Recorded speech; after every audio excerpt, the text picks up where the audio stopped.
Good afternoon, everybody. How's everybody doing today? I was going to, God, here I am. I'm already speechless. Just kind of take you outside and show you a little bit of my flowers that I do, that I'm working on. So let's go outside. It's a beautiful day here in my little town of Farmington, New Mexico. It's actually like 82, 83 degrees, and it's actually really nice. But I have come outside so I can do some flowers. I look at my flowers and see how everything's going. Talk to you guys all a little bit of just how my day's been going. Because a lot has happened, because I used to really have, I know this is probably kind of crazy and kind of hard because I don't have a lot of skill when it comes to cameras and stuff, but here I go. Whenever I had my last YouTube channel, I talked a lot. It was, first I started with a gastric bypass, because I had gained a lot of weight. I had always been really small, and I gained a lot of weight after I went through some trauma and a divorce, and food was my best friend because I didn't have any other vice, and I used food as comfort. And I did upload quite a bit of videos before and after, and I wish I would have saved them, but I didn't, because I was still trying to work on the inside, and working on self-love again, and just working on self-love and learning to accept me for, regardless of what I was going through. And sometimes life can be really challenging. And I took those videos down because I think I was helping some people, but then I also wear my feelings on my sleeves, and I know that sometimes comment sections can be so brutal, and that's so hard. The comment sections can be pretty dang brutal, and I've got to learn to where, because I want to try to be able to answer people's questions and help them and show them. But I had gained a lot of weight. I was always small. I'm just like 5'1", and I'd always weighed between 110, 117 pounds. And then I got married and had a really rough marriage. I was married 16 years and try to stay,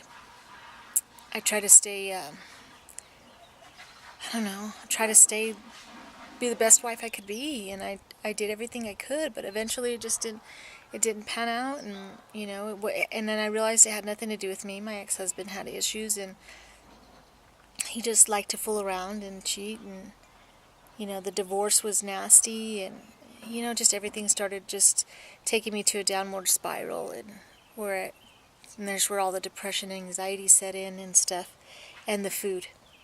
Because I didn't drink, I didn't do drugs, I didn't do anything like that. So food was my vice. Food was my comfort. Food was my best friend. I gained a lot of weight, and that was very hard because my health was declining a lot. But it was really scary. My health was declining a lot. I didn't like myself. I didn't like myself at all. And I know a lot of people say that, and I know we got to start with self-love.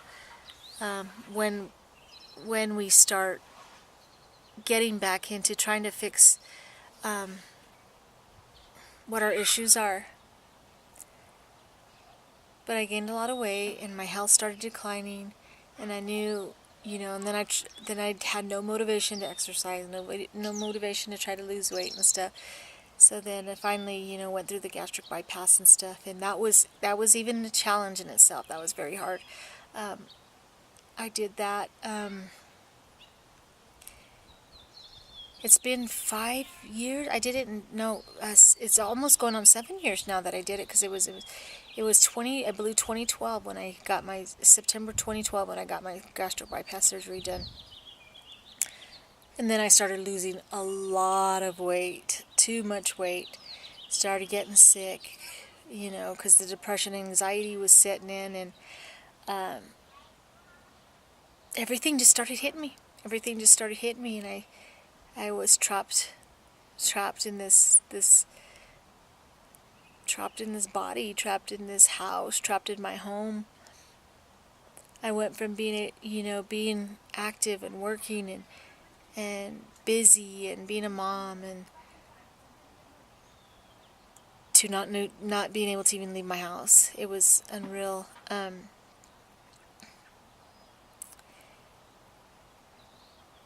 It's almost scary, because I would hit the front door, try to go. If I had to go to the doctor's office, my daughter would take me, and it's like I literally had to cover my head, get in the back seat of the car, cover my head, so I wouldn't have major anxiety panic attacks, because it felt like you were literally having a heart attack.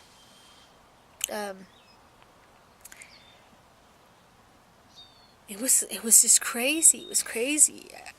I think about it as being a prisoner I think about being a prisoner in my own home, in my own head. And I believe that I was like, I just couldn't do it.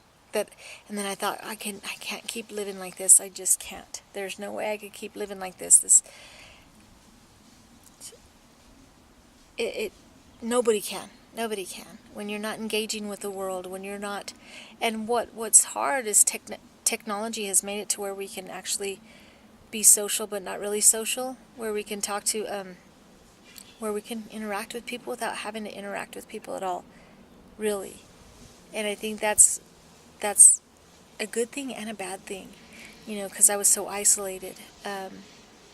One day I just realized, if I don't get help, I'm just literally going to waste away and die, because I was literally just existing, not living, not enjoying nothing, and I did. I decided I needed to get myself better, and now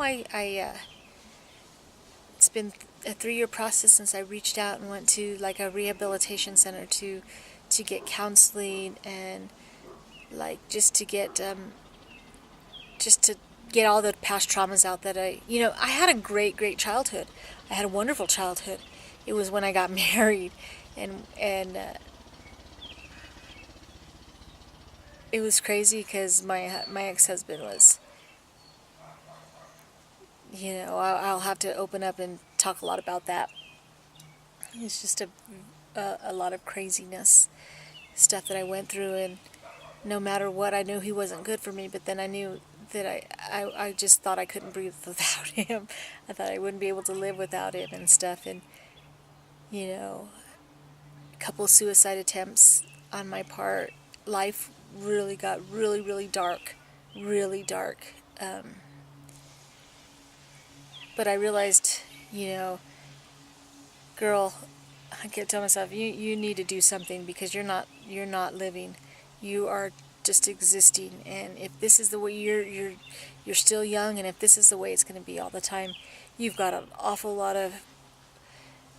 you got a long time to be in self-pity and wallow and stuff, and I didn't want that. So I finally realized, I need to get up and go take control of my life, because at the end of the day, we are the ones that are responsible for our own lives. It's crazy to think about. It's scary. It's scary to think about. But I did it. And now, over the last 3 years, I've been able to go out, do things. I'm a baseball junkie. I love baseball. And we have a little collegiate team finally here in Farmington, that started. This is going to be the 3rd season, so I spend a lot of time at the ballparks in the summertime, and then we have the Connie Mack World Series that plays here in August. So I stay really busy in the summertime. It's nice. I think, it's when it was going into the winter months and stuff that I didn't, that I had a hard time trying to figure out what I was going to do, and, wanting to be social, or everybody's always busy and everybody has things they have to do. My kids are grown. I do have Alexandra. She's 16, and she's a good kid, but and she just does her own thing, and she's quiet, and I don't have to, and she's a good student, and there's just so much. But she is a lot of the reason why I really had to pick myself up too. I felt bad because for the longest time I was so like, I was here, but I wasn't here. And then her dad, her dad's not in. She sees him on Wednesdays for 2 hours when he can have her, for dinner and stuff. But yeah, he checked out a long time ago, and poor thing, she's turned out to be a really good kid, even though she was brought into a crappy situation.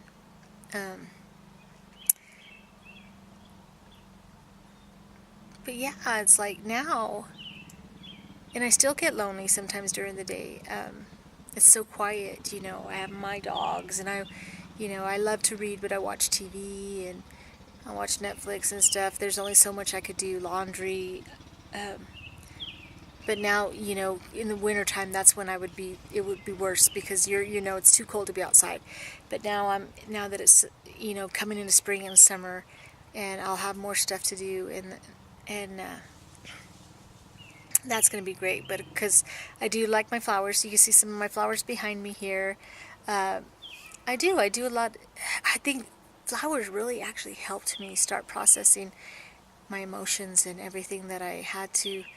I don't know, they just taught me so much about being patient, and about life, and about love, and about, and my dogs. My dogs did too. My dogs are everything to me.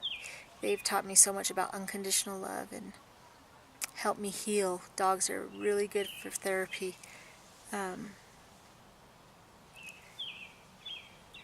But there's so much more I want to do. And the thing is that I can do it now. I can actually come out and sit in my backyard and breathe when I couldn't for the longest time. I can get in my car and take off and drive. I can go on vacation. I can go to ballparks. I can, without that. And I don't actually take any medication anymore. I don't take any medications. The only medications I take are for my back, and it's ibuprofen and Tylenol. But I used to be on antidepressants and benzos for my anxiety, and I think the benzos were really just killing me. They were slowly killing me, the benzos. Because you're void of any emotion, anything. You're void of anything. It was just ridiculous. And that's a lot of another thing why I had to go into a rehabilitation center to come off those benzodiazepines, because they were very hard to function without. I don't know, but then I watch, a lot of other people that are struggling with depression and anxiety, and feel like they won't have, that there's no hope for them and stuff. But there's a lot of hope, and that's what I'm still learning and grasping every day, the newness of life, and how to enjoy day to day and stuff, even when you are alone, or you don't have a whole lot to do and stuff, because it can get lonely out there. So there's so much more I want to tell you guys. I know it's going to take a while to build up a channel and an audience and people to trust, because I know it's like I don't know what I was looking for on YouTube whenever I was confined in my home under this crippling anxiety illness. What brought me joy? I'd watch makeup tutorials, or just watch other people living and enjoying their lives and stuff. But yeah, that's what I'm basically I'm working at. But today is today's Wednesday, and hopefully, you know, it's supposed to be nice, and as it starts getting nicer, I'm going to start getting out more and doing more things and taking you all along with me. Just kind of let me know what you know, it's like, I just want to get to know the world again, people, you know, and I know it's not going to be pretty, you know, it's not everybody's out for your best interest, but I just want to help people and inspire people and show them that there is light at the end of the tunnel. I always keep saying that there is light. I never thought there would be. I never thought there would be light at the end of the tunnel, but there actually is. And I'm hoping that you guys will take this journey with me. And I promise I'll start showing more and more stuff and talking more and more about, I mean, ask me questions, anything. Ask me what happened. You know, I can explain all my traumas and stuff. Nothing really came from childhood, which is sad. Is that I let a man, I let a man create all my trauma, which is sad. But it happens. But all right, guys. I will see if I can clip some stuff together, and we'll be back tomorrow. And hopefully everybody's doing okay. And we will talk to you soon. Bye, guys.